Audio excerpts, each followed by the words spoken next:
రైతు భరోసాపై అపోహలు వద్దని సంక్రాంతి తర్వాత రైతులందరికీ రైతు భరోసా ఇస్తామన్నారు ముఖ్యమంత్రి రేవంత్ రెడ్డి. విధి విధానాలను మంత్రివర్గ ఉపసంఘం ఖరారు చేస్తుందని చెప్పారు.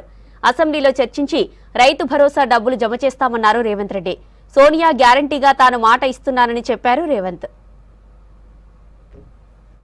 రైతు బంధు వానాకాలము బకాయి పెట్టి పారిపోతే మీరు పెట్టిన బకాయిని కూడా వస్తానే 7,625 కోట్ల రూపాయలు మేము చెల్లించిన వానాకాలం రైతు బంధు.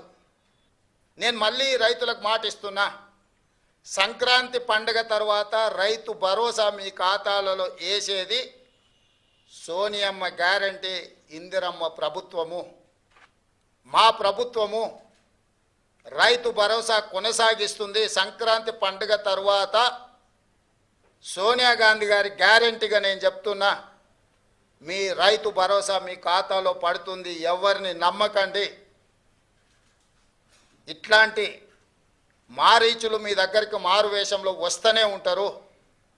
ఆనాడు సీతమ్మను ఎమర్చడానికి బంగారు లేడీ రూపంలో వచ్చిన మారీచుడే ఈరోజు మారు వేషంలో మళ్ళీ బీఆర్ఎస్ బీజేపీల రూపంలో మీ దగ్గరకు వస్తారు. ఈ మారీచులను మీరు విశ్వసించకండి. సంక్రాంతి పండుగ తర్వాత మీ రైతు భరోసా మీ ఖాతాలలో పడుతుంది. విధి విధానాలకు సంబంధించి మంత్రివర్గ ఉపసంఘం వేసిన బట్టి విక్రమార్క గారు, పొంగులేటి శ్రీనివాసరెడ్డి గారు, తుమ్మల నాగేశ్వరరావు గారు, ఇతర మంత్రుల చేత మంత్రివర్గ ఉపసంఘాన్ని విధి విధానాలను ఖరారు చేయడానికి వేసినాం.